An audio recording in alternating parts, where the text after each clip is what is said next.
Welcome back to MKE Gadgets. Today we're at my Onefinity CNC router. This is a recent addition to the shop, and today we're going to do another hack to it. So if you see all these orange pieces all over, those are parts that I have printed. Some are my designs and some are off of Thingiverse. And for today's designs, there will be a link down below to Thingiverse.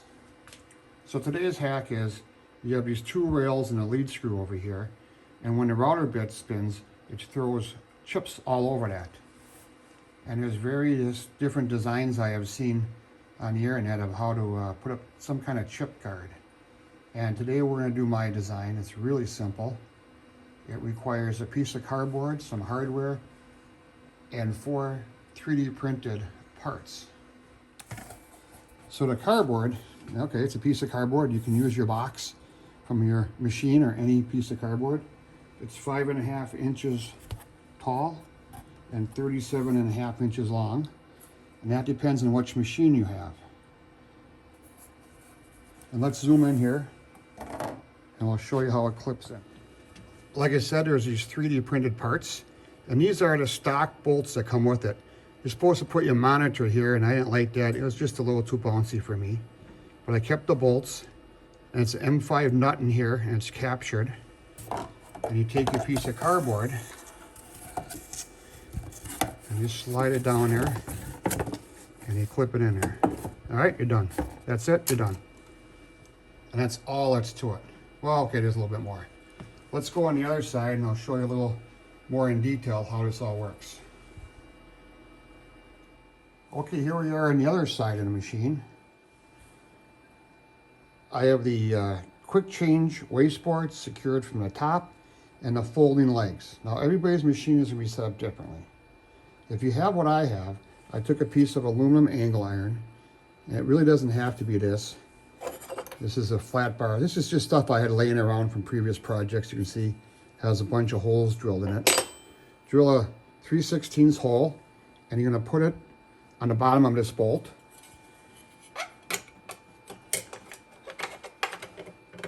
Just like that, and then you take a nut and you tighten it up. Well, you only need one of these, and I have one down there. One per side. Okay, you can put 2 per side. Whatever, it doesn't really matter. That stops the cardboard from falling down. And like I said, if you have yours secured to a tabletop, you're going to have to cut your cardboard a little bit taller. You're going to have to do trial and error. The 3D printed part, this is my design, and it captures a nut in there. So the original nut is M5, and that came with the machine. And this is 632 stainless steel nylock nut. Looks like this. I went with nylocks because this machine is going to vibrate a little bit, and I don't want this to fall off. And it's captured in there. It's the same part if you have the metric or the English version. I couldn't find any metric threaded rod at my super ultra mega big box store. I have one washer on here, and that's so when I tighten it up, it doesn't scratch the finish on my machine. I'm using a nut driver, 5/32. So let's see how this attaches.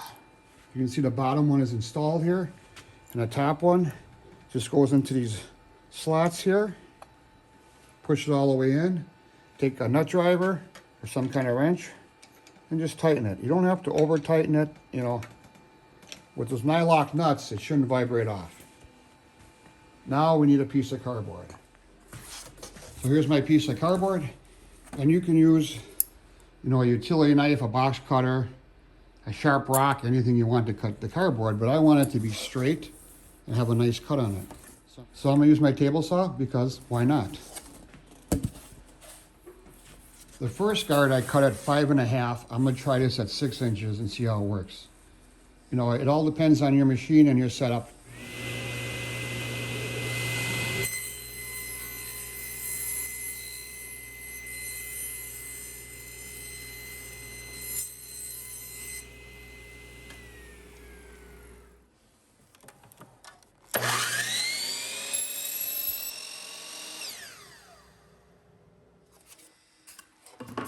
You're going to be hard pressed to find a nicer piece of cardboard than this.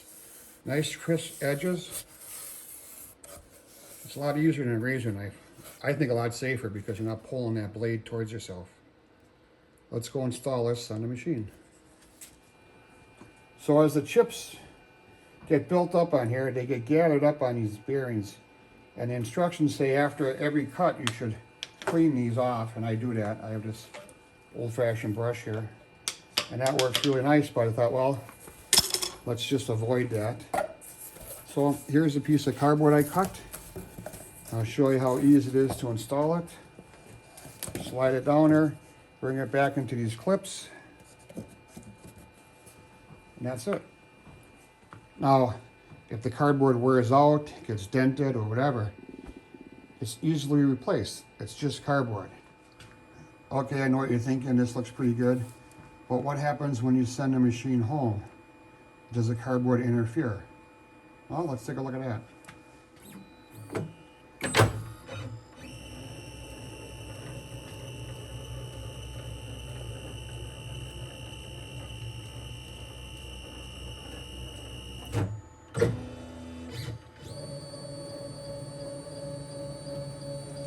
Now watch down here, okay?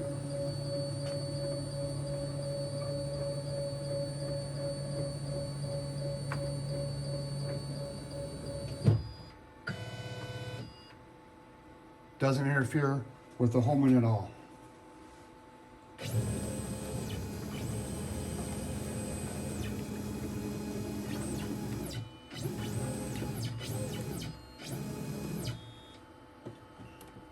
So I think this is going to work out well. It's pretty cheap and inexpensive to make. If you don't have a 3D printer, find someone that has one. Even a lot of libraries have them now where you can take a class and learn how to do it. In my shop, I feel CNC routering and 3D printing go hand in hand because you can make a lot of accessories for your machine. A lot of the designs are free on Thingiverse, and that's where my designs will be. Look for a link down below. Please support my channel by subscribing. I'm trying to get to 1 million subscribers by the end of the year. Thanks, we'll see you tomorrow.